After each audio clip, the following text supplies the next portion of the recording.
Hi everybody, this is Gavin and I am the British Bookworm.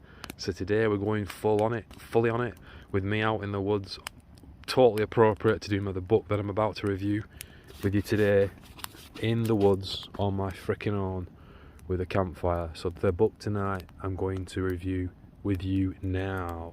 Let me just set my camera up properly. Let's get the good angle on it. So hello everybody, I'm Gavin and I'm the British Bookworm. Today I've come out in the woods to practice some of the bushcraft skills that I've learned over many books that I've been researching for a long time, and also following many gurus, teachers, instructors on the bushcraft skills on YouTube.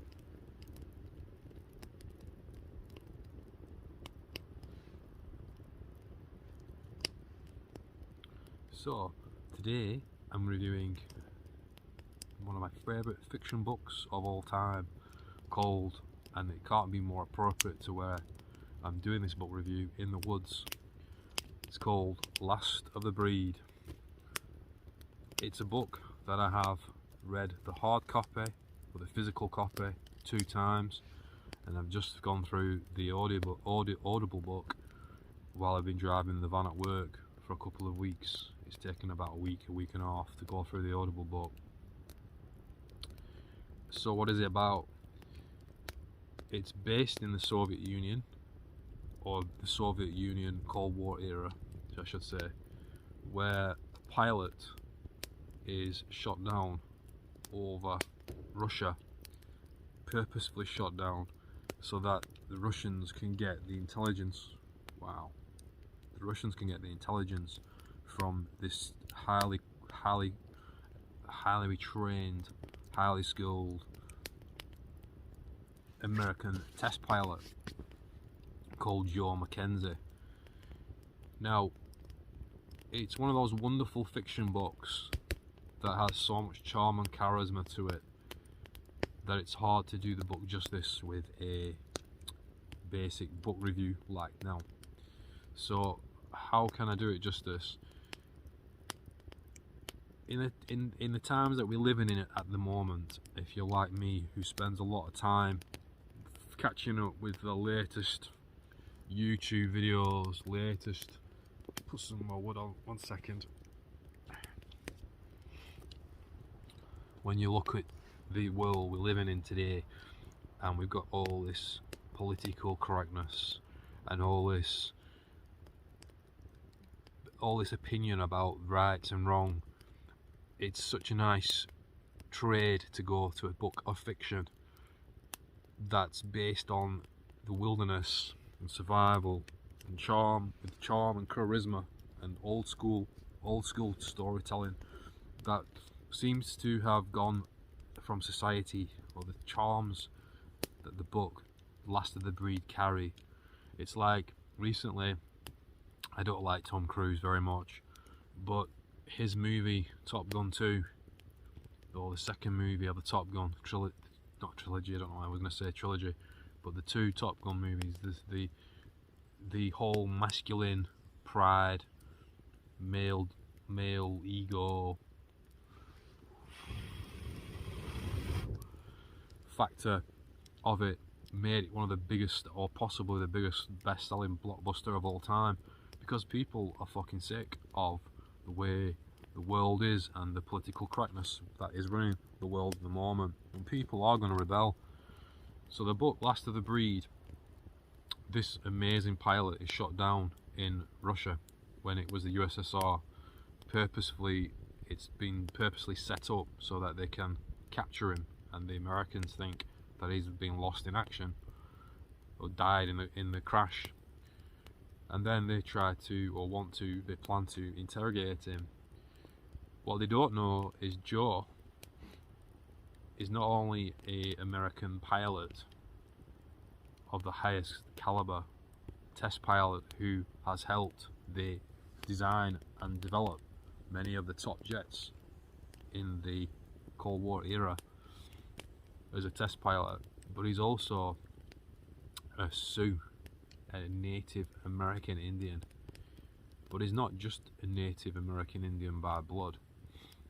He basically was brought up to know the skills of the Native American Indian, to live in the woods, to track, to hunt, to stalk, to be at one in nature, and also a highly read individual. His granddad was Scottish, and his other sides of his family were from the Sioux tribe or other tribes, and so they don't know what they've captured. And so as the plot thickens, you realise that these Russians have slightly made a mistake.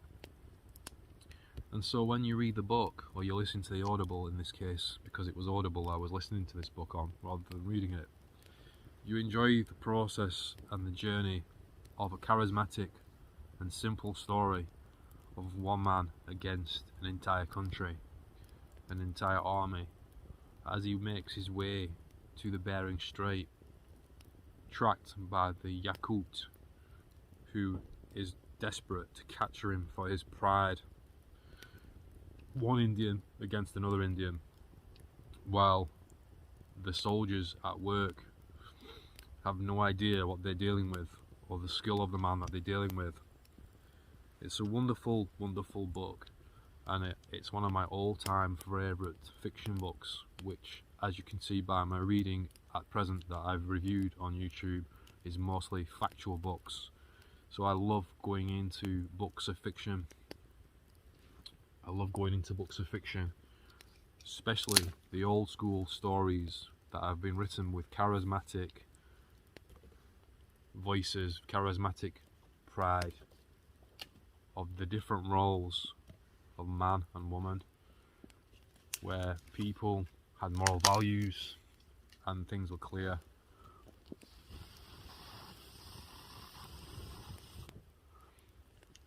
Get the flame going, don't you worry. And so I highly recommend Last of the Breed. It's a book, a classic, by a classic author of the American West, cowboys and Indians. It's a wonderful story, one that brings me happiness when I read it. When I was younger, I used to read it and wish so desperately to be that Red Indian in the woods, camping, hunting deer, hunting bear. There's a part in this book, he sees a bear and he knows that bear eventually is going to be his food, his coat, is going to be his jacket, his protection against the great Siberian winter. Wonderful story, one I highly recommend. So this has been the British Book Worm, and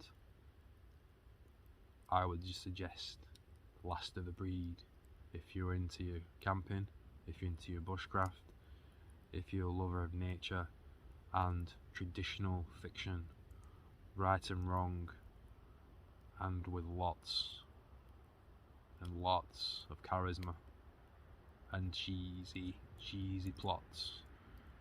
Truly a great book. So this is Gavin signing out in the woods with Last of the Breed. See you later.